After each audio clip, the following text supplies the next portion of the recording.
आप सभी भाइयों का मार्गदर्शक में मैं स्वागत करता हूं।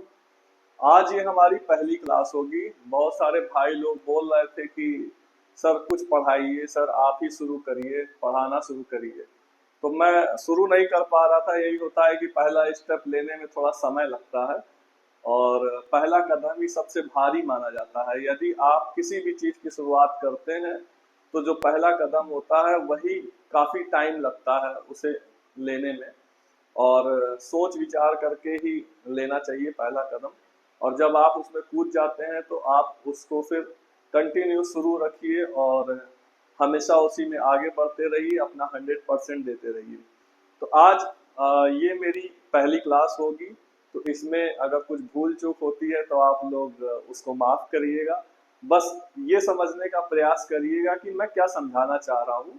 ईमानदारी से आप लोगों को समझाऊंगा। बहुत सारे ऐसे बच्चे हैं जो कमजोर हैं और उन कमजोर बच्चों के लिए ही ये क्लास मैं शुरू कर रहा हूँ। तो आप सभी लोग देखिएगा इस क्लास को, लगातार बने रहिएगा। और जिन्होंने सब्सक्राइब नहीं किया है इस चैनल को, मार्गदर्शक को, सब्सक्राइब कर लीजिएगा। इसमें जो भी चीज मैं लाता हूँ वो काफी महत्वपूर्ण होती है। यदि आप तैयारी कर रहे हैं, कहीं दूर दराज बैठे हुए हैं, गांव में बैठे हुए हैं और आप ऑनलाइन क्लासेस ले रहे हैं तो आपको काफी हेल्प मिलेगी मार्गदर्शक से। मार्गदर्शक एक ऐसा प्लेटफॉर्म है जो आपके सारे डाउट्स क्लियर करता है। क्योंकि मैं तैयारी कर रहा था तो उस समय मुझे काफी समस्या आती थी, मेरे डाउट्स नहीं क्लियर होते थे। मैं ऑनलाइन क्लासेस यूट्यूब पर देख तो लेता था लेकिन मेरे कुछ डाउट्स रह जाते थे, वो नहीं क्लियर हो पाते थे। उनको क्लियर करने के लिए मुझे काफी एफर्ट लगाना पड़ता था, इधर उधर भागना पड़ता था, लोगों से बात करना पड़ता था। तो उन्हीं डाउट्स को क्लियर करने के लिए तैयारी के दौरान जो भी डाउट्स आते हैं उनको दूर करने के लिए मार्गदर्शक मैंने बनाया। इससे जुड़ने वाले बच्चों को फायदा हो रहा है।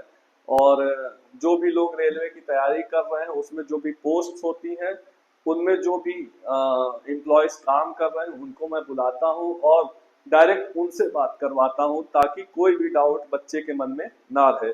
यदि मैं ट्रेन मैनेजर हूँ तो मैं ट्रेन मैनेजर के बारे में आपको अच्छे से बता सकता हूँ। रेलवे एग्जाम्स की तैयारी मैंने किया है, एसएससी एग्जाम्स की तैयारी मैंने किया है, तो आपको इन एग्जाम्स के बारे में अच्छे से बता सकता हूँ।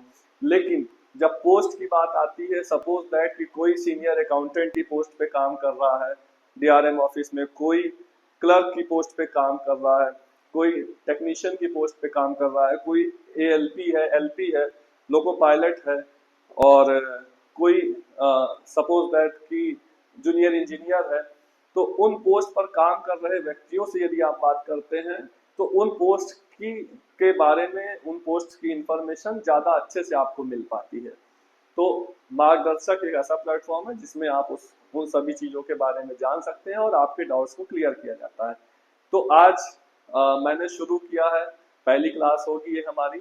और इस क्लास में हम जो कि सबसे बड़ा सब्जेक्ट माना जाता है, मैथ्स की क्लास करेंगे। क्योंकि मैं मैथ्स, रीजनिंग, जीके आपको तीनों पढ़ा सकता हूँ, कोई बड़ी बात नहीं है।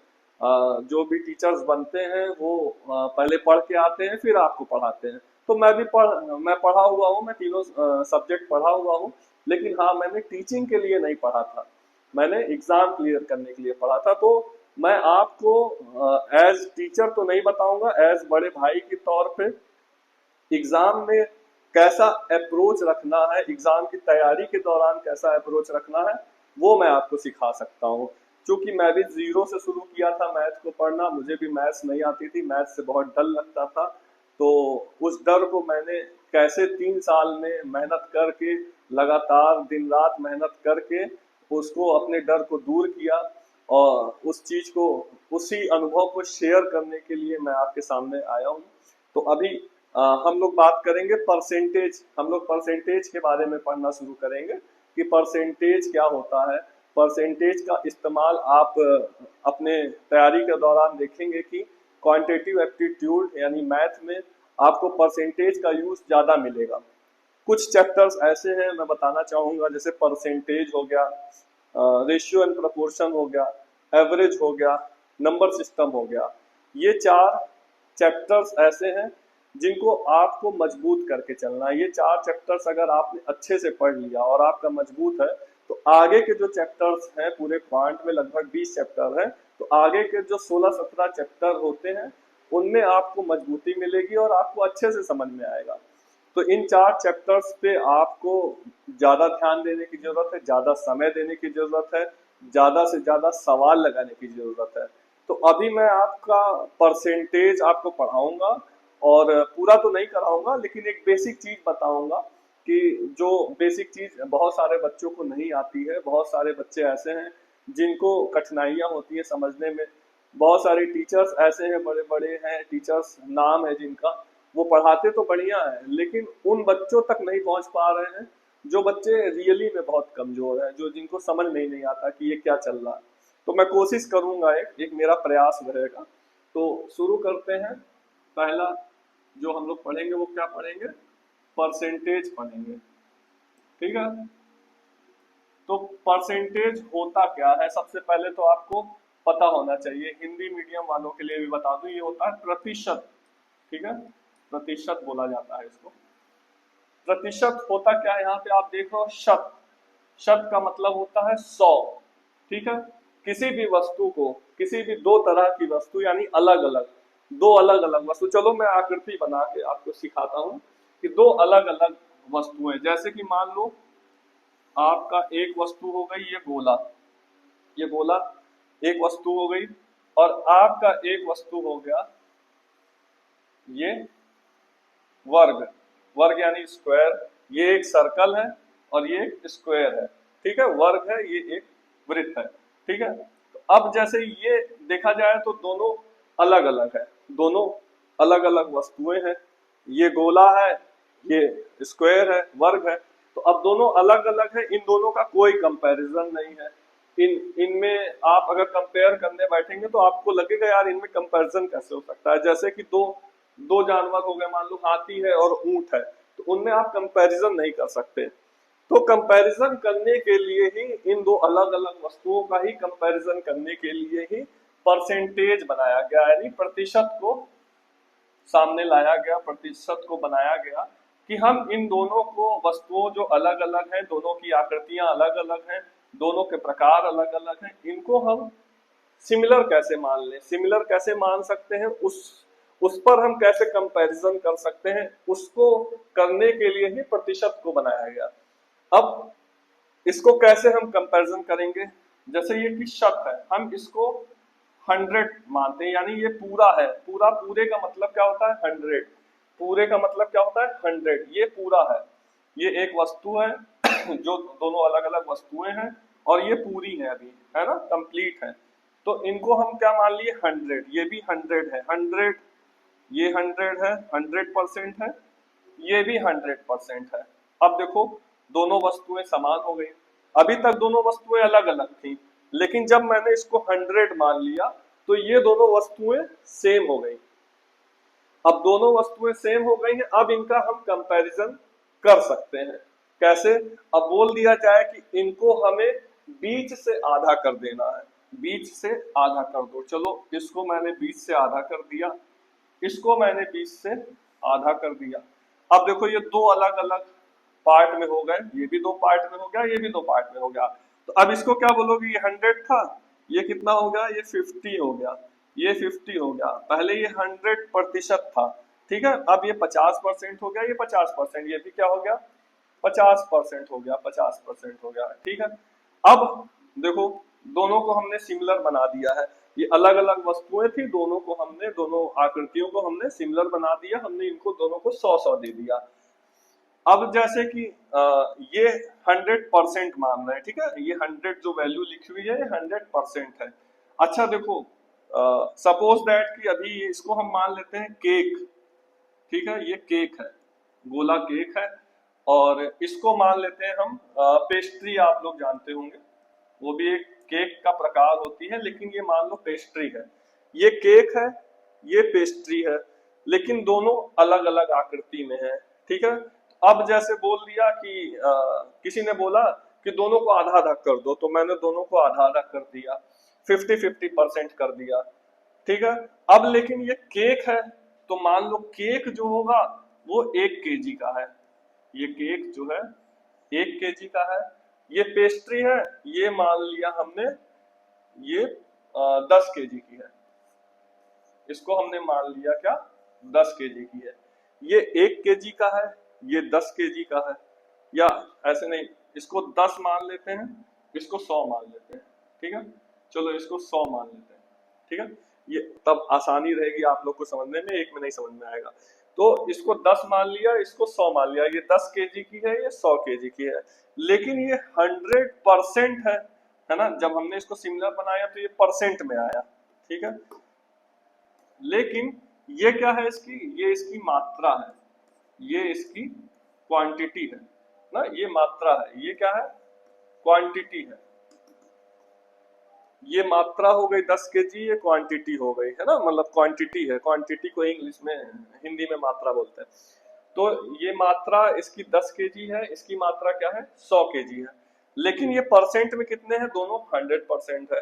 बोल दिया कि भाई 50-50 कर दिए, तो यानी कितना कर दिए 5 किलो, 5 किलो, या कितना कर दिए 100 kg था, तो हमने इसको क्या कर दिया 50 kg, 50 kg।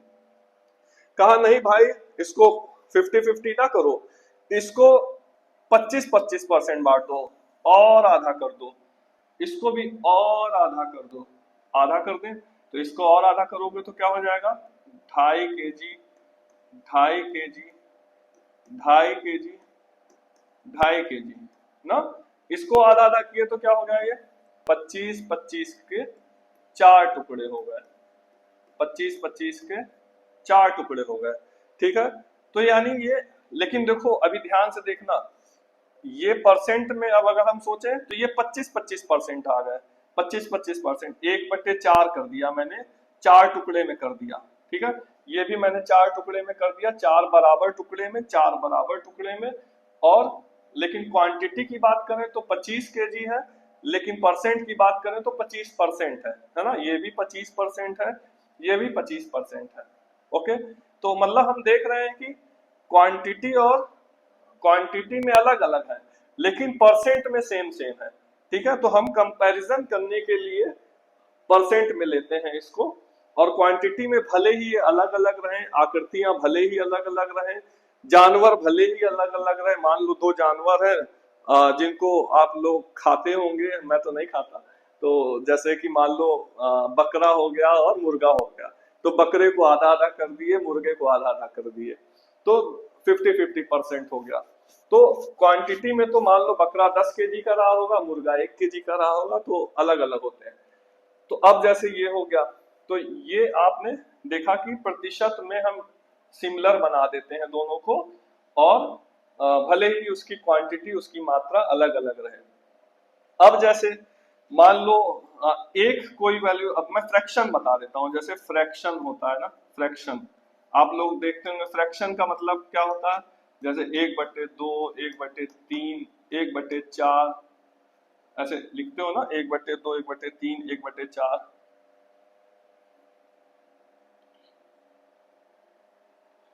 1/2, 1/3, 1/4 ना। तो अब इसको समझते हैं कैसे।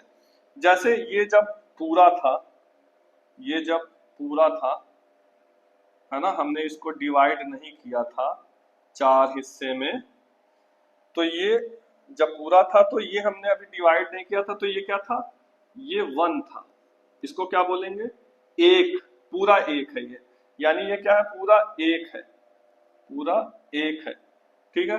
अब इसको हमने क्या किया, सॉरी, इसको हमने क्या किया, एक ना करके हमने इसको, सॉरी, इसको हमने पूरा क्या किया, हमने इसको आधा कर दिया, आधा कर दिया, तो अब ये क्या बन गया, ये बन गया एक, ये बन गया 2, यानी ये क्या बन गया 1/2, ठीक है। 2 हिस्से हैं इसके, ये आधार होता है, ठीक है, अभी समझाता हूं इसको। ये 2 हिस्से हो गए। अब कहा नहीं भैया इसको हमें 4 हिस्से में बराबर बराबर चाहिए हमको, ये 4 हिस्से में, क्योंकि हमारे यहाँ सदस्य 4 हैं, हमारे यहाँ सदस्य 4 हैं, तो इसको भैया बराबर बराबर हिस्से में 4 भाग में बांट दो।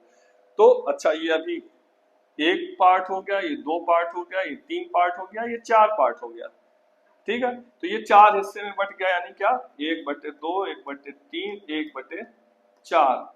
अब देखो, ध्यान से देखो, ध्यान से देखना, ठीक है। तो अब ये 4 हिस्से हैं, 4 हिस्से हैं, ठीक है।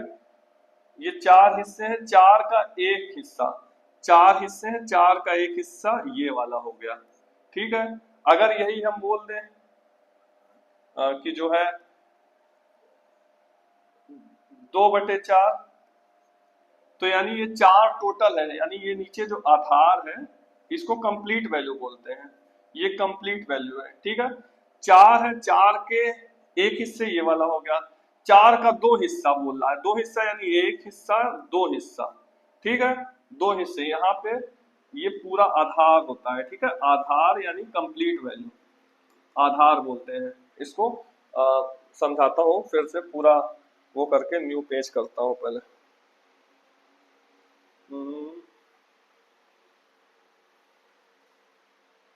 इसको न्यू करते हैं, न्यू से समझाते हैं। जैसे मान लो कि ये गोला था ना, ये गोला था, ये वो था, इसको मैं क्या किया, पहले 2 हिस्से में बांटा था। ये कंप्लीट वैल्यू क्या थी, ये 1 थी, ठीक है। अब इसको मैंने 2 भाग में बांट दिया, यानी ये नीचे क्या आ गया, 2 भाग में आ गया। अब इसको अगर हम बराबर तो नहीं कर सकते 3 भाग में, लेकिन 4 भाग में कर सकते हैं। तो इसको हमने क्या लिखा नीचे, 1/4, क्योंकि ये 4 हिस्से टोटल है। टोटल कितने हिस्से, 4 हिस्से। पहले कितने थे, 2 हिस्से थे, और ये 1 की बात कर रहा है, यानी ये इस पार्ट की बात कर रहा है, इस पार्ट की बात कर रहा है, ठीक है। अगर ये बोल दे 2/4, तो ये दो दो हिस्से की बात कर रहा है, नीचे 4 यानी 4 पार्ट है, 2 हिस्से की बात कर रहा है, यानी इन दोनों की बात कर रहा है, इसकी बात और इसकी बात कर रहा है। अगर हम इसको बोल दें 3/4, तो यानी ये 3 हिस्से की बात कर रहा है, 3 हिस्से की बात कर रहा है। समझ पा रहे हो इस बात को। और अगर बोल दे 4/4, यानी ये 4/4 क्या होता है, फुल 1, यानी ये चारों पार्ट की बात कर रहा है, यानी ये पूरे हिस्से की बात कर रहा है। समझ पाए। तो ये वैल्यू जो होती है नीचे, इसको बहुत महत्वपूर्ण है, ये बहुत सारे बच्चों को नहीं समझ में आती होगी कि नीचे वाली वैल्यू जो होती है वो आधार होती है, इसको आधार बोला जाता है। तो आधार जो होती है उसी को कंप्लीट वैल्यू बोलते हैं, ठीक है। ये कंप्लीट वैल्यू होती है, ओके। तो इस कंप्लीट वैल्यू को ही बेस मान के, आधार मान के कंपेयर किया जाता है। इसी कंप्लीट वैल्यू पर ही कंपैरिजन होता है, अंतर निकाला जाता है दो दो आकृतियों में, 2 जानवर में, या 2 टाइप में, या 2 वस्तुओं में, ठीक है। तो ये आधार वाली वैल्यू आपको जरूर समझ में आनी चाहिए। अब जैसे अगर मैं इसकी बात करूं, बात करता हूं मैं 100% की, जैसे परसेंट में आते हैं, ठीक है। ये पूरा 100% था, ये क्या हो गया, ये 25%, 25%, 25%, 25%, ठीक है, 25% हो गया, ठीक है। तो 100%, 100% बोले, अगर 100% बोले तो 1 होता है, 1/1, 100% की बात कर रहा है, तो यानी 1/1 की बात कर रहा है। यानी टोटल वैल्यू कितनी है, टोटल वैल्यू अगर इसको पूरा वो कर दो, नया कर देते हैं, इसकी 100% की बात करें तो ये 1 है, ठीक है, नीचे 1 है। लेकिन कह दिया नहीं 100% नहीं, मैं 100% की बात नहीं, कह दिया 50%, यहाँ बोल दिया क्या 50%।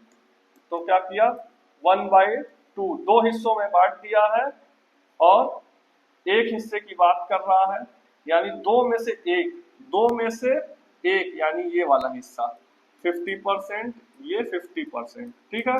कह रहा है 2 में से 1 लेना है, ये कह रहा है 1 में से 1 लेना है, यानी पूरे को लेना 100%, 2 में से 1 को लेना है, ठीक है। 2 में से 1 को यानी किसको, 50% को लेना है, यानी मान लो 1 को लेना है, ठीक है।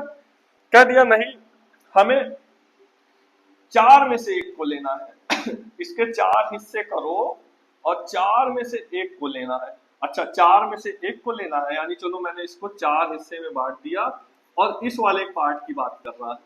अच्छा, इस वाले पार्ट की बात कर रहा है। अब ये 100 था, चार हिस्सों में बांट दिए तो ये कितना आ गया, 25% आ गया। ठीक है, तो चार में से एक कितना हो गया, 25% हो गया। इस वाले पार्ट की बात कर रहा है, चारों बराबर है तो किसी एक पार्ट की बात कर रहा है। ठीक है, अब बोल दिया जैसे कि नहीं, इसको पांच हिस्से में बांटो। अब मान लो कोई चीज है जिसको हमने बराबर बराबर पांच हिस्सों में बांट दिया। बराबर बराबर पांच हिस्सों में तो नहीं बटेगा, हाँ बराबर नहीं बटेगा, लेकिन ये है कि चलो मान, हाँ ये मान लिया, चलो समझ गया मैं कैसे बटेगा पांच बराबर हिस्सों में। मान लो एक ये हो गया बराबर, ये हो गया दो, ये हो गया तीन, एक दो तीन चार, ये हो गया पांच। ठीक है, तो ये पांच बराबर हिस्सों में बट गया। तो पांच बराबर कह रहा, पांच में से एक बताओ, पांच में से एक, पांच में से एक कितना हो जाएगा, ये टोटल 100% है, 100% है। तो 100 में से कह रहा है, 100% में से एक को लेना है, यानी पांच हिस्से में से एक, यानी कितना आ गया ये पांच, अगर 100/5 करते हैं तो 20% आता है ना। 100/5 करोगे आप तो कितना आएगा, 20% आएगा। ठीक है, तो ये 20% आ गया टोटल, ये 20 के चार पांच हिस्से बराबर बट गए।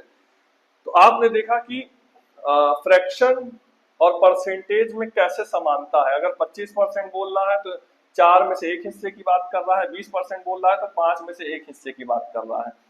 तो परसेंट और फ्रैक्शन में दोनों में कैसे हम एक दूसरे को पैरेलली लेकर के समझते हैं, वो मैं आपको समझाने का प्रयास किया।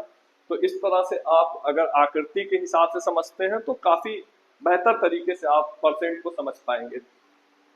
अब अगर मैं बात करूं परसेंट, जैसे आप लोग सभी लोग निकालते होंगे, वो टेबल बनाते होंगे कि 1/2 कितना होता है, 1/3 कितना होता है, 1/4 कितना होता है। तो वो मैं बना करके आपको दिखाऊंगा और इसकी एनालिसिस हम करेंगे। एनालिसिस का मतलब होता है कि हम उसको डीपली समझेंगे। ये काफी महत्वपूर्ण है, ये टेबल जो लोग समझ लेंगे, और अगर आप समझ जाते हो तो इसको काफी मतलब कई बार आपको अपने पेज पर लिखना है। जिस तरह से मैं अभी आपको समझाऊंगा लिख करके, मुझे याद नहीं है, अगर मैं बोलूं मुझे नहीं याद है, ठीक है, तो मैं निकाल करके आपको दिखाऊंगा कि कैसे इसको निकालते हैं। और क्या होगा, जब आप चार पांच बार अपने पेज पर निकालेंगे, खुद से लिखेंगे, तो वो चीजें ऑटोमेटिक याद हो जाएंगी। और जब आपको कोई दूसरा नया परसेंटेज दे देगा निकालने के लिए तो आप उसको भी आसानी से निकाल लेंगे। तो मैं निकालने का तरीका बताता हूँ। पहले तो जैसे मैंने बताया कि वन होता है, जैसे ये वन होता है, 1/1। ठीक है, 1/1 की बात करें तो क्या होता है, 100% होता है। ठीक है, अब जैसे मैंने बताया कि दो में से एक हिस्सा यानी 1/2, दो में से एक हिस्सा कितना होता है, 50% होता है। ठीक है, कह दिया नहीं, तीन में से एक हिस्सा, तीन में से एक हिस्सा, तीन में से एक हिस्सा, एक का मतलब होता है 100%, एक का मतलब होता है 100%। कह रहा है नहीं, तीन में से एक हिस्सा। अच्छा, तो 100/3 हो जाएगा, यानी कितना हो जाएगा, 33 सही 1/3% ना। तो अब जैसे 100 को 3 से डिवाइड करोगे, 33×3 = 99, 100/3, वही चीज लिखी हुई है। ठीक है, तो 1/3 को हमने कैसे लिखा, 33 सही 1/3। अब जैसे बोल दिया नहीं, चार में से एक हिस्सा बोल रहा है, चार में से, चार बराबर हिस्सों में बांट दिया, चार में से एक हिस्सा जो होगा वो कितना होगा, अगर हम वैल्यू 100% मान रहे हैं तो यानी 25% हो जाएगा। सीधे सीधे 100 में से चार, 100 को 4 से डिवाइड करेंगे, 25% आ जाएगा। अब जैसे यहाँ आते हैं, 1/5 कह रहा है, पांच में से एक हिस्सा, यानी टोटल पांच है, पांच में से एक हिस्सा कितना हो जाएगा, एक हिस्सा हो जाएगा, वो 20% हो जाएगा। क्योंकि टोटल 100 वैल्यू है, 100 वैल्यू में से पांच अलग अलग 20 करके हमने डिवाइड किया तो 20% आ गया। अब ऐसे ही 1/6वां हिस्सा बोल दिया कि 100 में से 6 को डिवाइड किए, हम 6 बराबर हिस्सों में बांटे तो आ गया।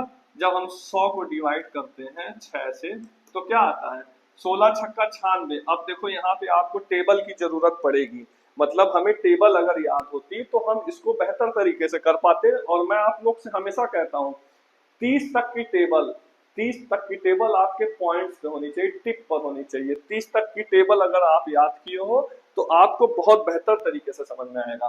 तो 1/6 है, अब इसको हमने काटना चाहा तो 6 से काटेंगे तो 16 छक्का 96 होता है, 16 बार जाएगा, 16 छक्का 96, बचा क्या 4/6। और जब इसको हमने काट दिया 4/6 को तो क्या हो गया 2/100, 2/3, 16 सही 2/3%।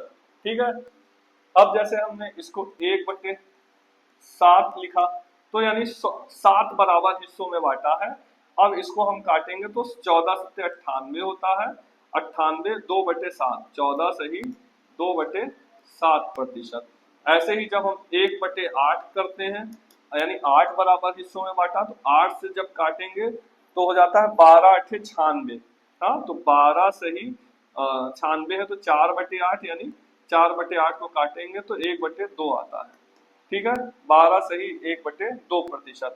ऐसे ही जब हम इसको 9 भाग में बांटेंगे, 9 बराबर हिस्सों में बांटेंगे तो 9 से काटा 9 11 में 99, 1/9%। ये आ गए 9 तक। अब हम इसको जो है इसको 10 बराबर हिस्सों में बांटेंगे, 1/10 कितना आ गया 10%। अब इसको हम 11 बराबर भागों में बांटेंगे, 11 का पहला हिस्सा, 11 का एक हिस्सा कितना हो जाएगा 11 9 99, 1/11%। ठीक है। ऐसे ही जब हम 1/12 को बांटेंगे तो 12×8 = 96, 4/12 यानी 1/3। देखो मैं मुझे नहीं याद है, मुझे याद नहीं है, लेकिन मैं निकाल रहा हूँ आपके सामने, मैं निकाल रहा हूँ। और ऐसे ही आपको बार बार प्रैक्टिस करनी है निकाल करके।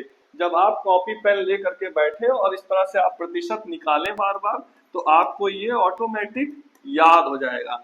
अब जैसे 1/13 यानी 100 में 13 से डिवाइड करना है, 13 बराबर हिस्सों में 100 को बांटना है तो 13 छंग 78 होता है, 13×7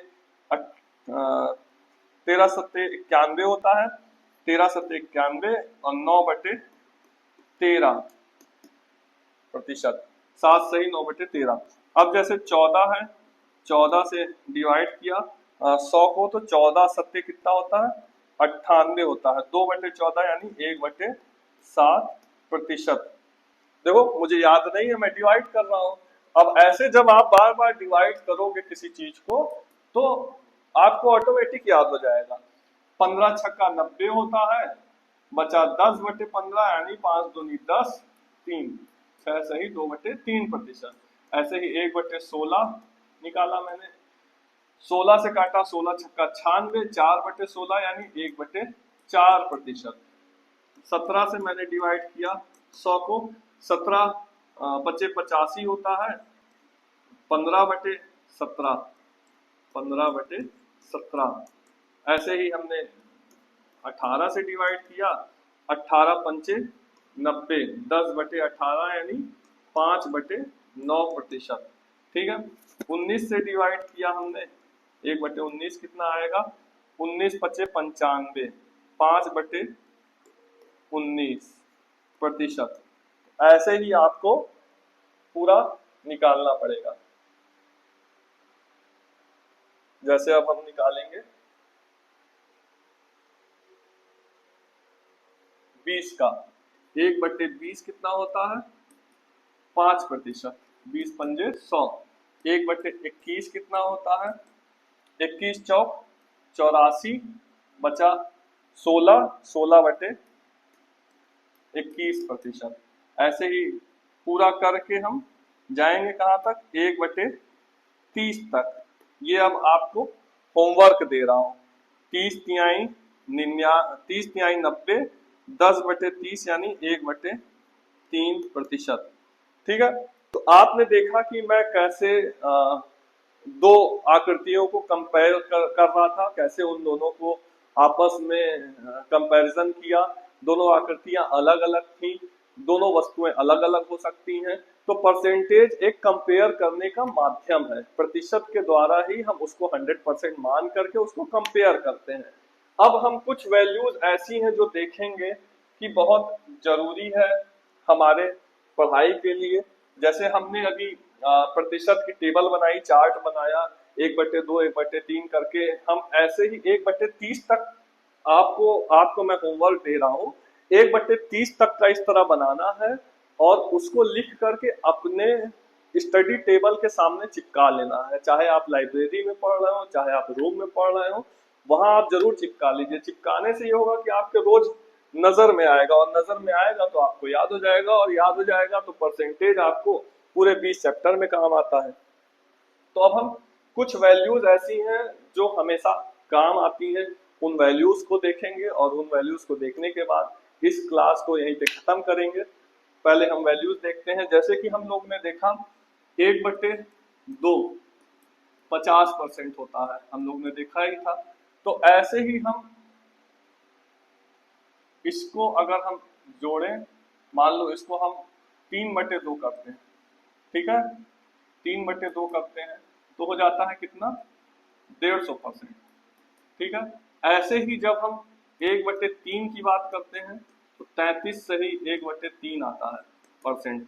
लेकिन इसी को हम आगे बढ़ाएंगे अब, क्योंकि ये कुछ वैल्यूज ऐसी हैं जो इम्पोर्टेंट होती हैं, उन पे हमें फोकस रखना है, क्योंकि सवाल में आ जाता है डायरेक्टली, तो वो हमें याद होनी चाहिए। 1/3 की बात किया, अब इसको हम 2 गुना कर दें। अगर हम 2 गुना करते हैं तो 2/3 हो जाता है। यानी अगर मैं बात करूं, आपको समझाता हूं अच्छे से। जैसे जैसे मैंने इस 1/3 में 2 का गुणा कर दिया, तो क्या हो गया, ये 2/3 हो गया। अब जब हमने 2 का गुणा यहाँ किया तो हम यहाँ भी 2 का गुणा करेंगे। 2 गुणे 33 से ही 1/3 में करेंगे तो क्या आ जाएगा, 33 दूनी 66, 66 और 2 का गुणा यहाँ भी हो जाएगा 2/3%। 66 सही 2/3%। यानी अगर हम बात करें 2/3 की क्या वैल्यू होती है, तो आपको बोलना क्या है, 66 सही 2/3। ऐसे ही जब हम बात करते हैं 2/3, 3/3, हाँ ठीक। ऐसे ही जब हम बात करते हैं 1/5 की, तो होता है 20%। तो अगर हम 2/5 लिख दें तो 2 का गुणा इसमें हो जाएगा, कितना हो जाएगा, 40% हो जाएगा। 3 का गुणा कर दें अगर हम इसमें, 3/5 हो जाएगा, तो क्या हो जाएगा, 60% ना। तो इस तरह वैल्यू हमें पता होनी चाहिए। अब हम 1/4, 1/5 तक आ गए हैं। 1/6 की बात करें, 1/6 की बात करें, कुछ ऐसे हैं जो महत्वपूर्ण है, इनको हमें जानना चाहिए। 1/6 की बात करें तो 16 सही 2/3% होता है। लेकिन यही अगर हम 2/6, 3/6 करेंगे तो डबल हो जाएगा, ट्रिपल हो जाएगा। लेकिन अगर हम 5/6 करते हैं तब क्या होता है, 5/6 करते हैं तो यहाँ पे 5 का गुणा करोगे क्या आ जाएगा, 16×5 80, 80 और 5 का गुणा किया 5 दूनी 10/3। अब जैसे ये 3 बार में यहाँ भी चला जाएगा तो ये 3 इधर आ जाएगा, कितना हो जाएगा, 83, 3 तिरिक का 9 यानी 1 बचा, 83 सही 1/3। यानी हमें 5/6 बहुत महत्वपूर्ण है, ये हमें याद होना चाहिए, ठीक है। अब आते हैं 1/7 पे, ये काफी महत्वपूर्ण है, इसको आप ध्यान से देखिएगा। 1/7 की बात करते हैं तो 14 सही 2/7 होता है, ठीक है। अगर इसको हम डेसिमल में लिखें तो 14.28 होता है, ठीक है, 14.28%। अब इसको अगर हम निकालना है हमें क्या, 2/7, इसके साथ हमें 3/7, इसके साथ हमें 4/7 ना, 4/7 निकालना है। तो कुछ नहीं करना है, अब बस 2 का गुणा करना है। और ध्यान से देखिएगा, ये एक पैटर्न बनाता है, ये एक पैटर्न बनाता है, उस पैटर्न को हमें ख्याल रखना है। 7 में से 2 हिस्सा बोला, ये 7 में से एक हिस्सा कितना था, 14.28%। 7 में से 2 हिस्सा यानी 2 हिस्से की बात कर रहा है, तो यानी 14 दूनी 28, और यहाँ भी 2 का गुणा हो जाएगा, 28 दूनी 56%, ठीक है। 3 गुना करते हैं, 14 तिरिक 42, 42, 28 तिरिक 84%। 4 गुना करते हैं तो 14 चौको 56 और यहाँ कितना हो जाएगा 4 28, 28 तिरिक 84, 28 चौके 112, 112 होता है। तो यहाँ पे हम क्या करेंगे, एक कैरी आ जाएगा और यहाँ 12 हो जाएगा, यानी 57.12। ठीक है, तो इस तरह से हमें गुणा करके भी निकाल करके चेक करना है परसेंटेज को, और एक टेबल बना लेनी है इनकी। एक टेबल बना लोगे जैसे 2/7, 3/7, 4/7 की, और उनको जब आप रोज देखोगे तो आपको याद हो जाएगा।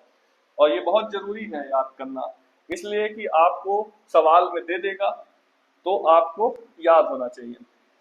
1/7 तक गए, 1/8 की बात करें अगर, तो 12 सही 12 अठे 96, 4/8 होता है। 4/8 का मतलब होता है 1/2, यानी 12 सही 1/2 यानी 12.5%। अगर इसको बोले तो 12.50% कितना होता है। अब अगर यही बोल दे 3/8, ठीक है, ये काफी इंपॉर्टेंट वैल्यू है।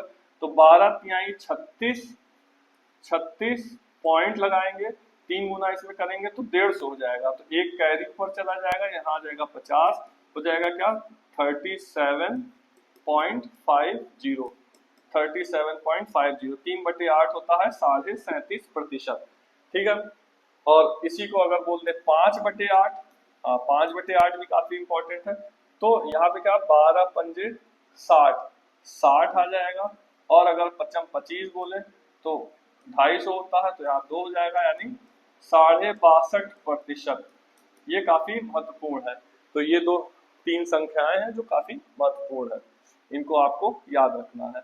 1/8 वाला हो गया। अब 1/9 की बात करें अगर, 1/9 जो होता है अगर वो डेसिमल में, वैसे तो लिखते हैं जैसे हम क्या 11 9 या 99, 1/9, 11 सही 1/9%। लेकिन अगर इसी को हम ऐसे लिखें डेसिमल में तो क्या होता है 11.09, नहीं सॉरी 11.11%,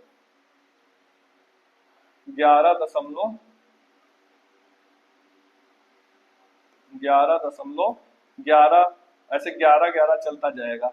ठीक है, तो ऐसे जब कंटिन्यू 11-11 चलता जाता है तो वहीं हम लोग क्या करते हैं, इसको बार लगा देते हैं, इसीलिए इसको बस 11.11 लिखते हैं। यहाँ पे बार होना चाहिए ऊपर, सॉरी मिस्टेक हो रही है, बोर्ड चलाने का मैं आदी नहीं हूँ थोड़ा अभी। तो 11.11%।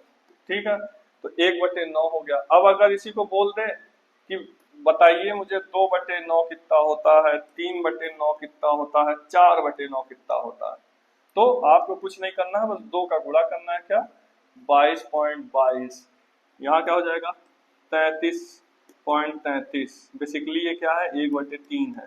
ठीक है, ये क्या हो जाएगा 44.44। ठीक है, तो इस तरह से आपको वैल्यू खुद ही निकालनी है और खुद ही सीखनी है, समझना है। इसमें जितना आप मेहनत करेंगे सीखेंगे उतना आपको आएगा। तो बार बार प्रैक्टिस करनी है। 1/9 तक पहुंच गए, 1/10 पता ही है आपको 10% होता है। 1/11 की बात करें अगर, हाँ 1/11 की बात करें, 1/11 की बात करें अगर, तो 11 9 99, 1/11% होता है। इसी को अगर लिखें तो 9.0909 ऐसे चलता जाता है। ठीक है, तो ये चलता जाता है तो उसको रिपीटिशन है, तो रिपीटिशन को हम लोग नहीं लिखते हैं और सिर्फ इतना लिख देते हैं, एक एवरेज की 9.09%। अब इसी चीज को अगर हम कहते हैं 2/11 कितना होगा, तो 2 का गुणा करना है सीधे सीधे, 2 9 18.18। 3/11 बोल दे अगर तो क्या करना है 3 9 27.27। ठीक है, इस तरह से हमें लिखना है। अब जैसे बात करें 1/11 हो गया, 1/12 भी काफी इंपॉर्टेंट है, क्योंकि ये 12 अट्ठे 96, 4 1/3, ये कितना होता है 8.33। ठीक है, 8.33। अगर 2/12, 3/12, 4/12, 5/12, 5/12, 5/12 की बात करें तो क्या आएगा 5 अट्ठे 40, 5 अट्ठे 40। अब इधर 5 से गुणा करेंगे, 5 तिहाई 15 का 5 हासिल है 1, 5 तिहाई 15, 1 16 का 6 हासिल है 1। यहाँ पे क्या आ जाएगा 41, 41 पॉइंट, सॉरी 41.65, ठीक है, 5/12,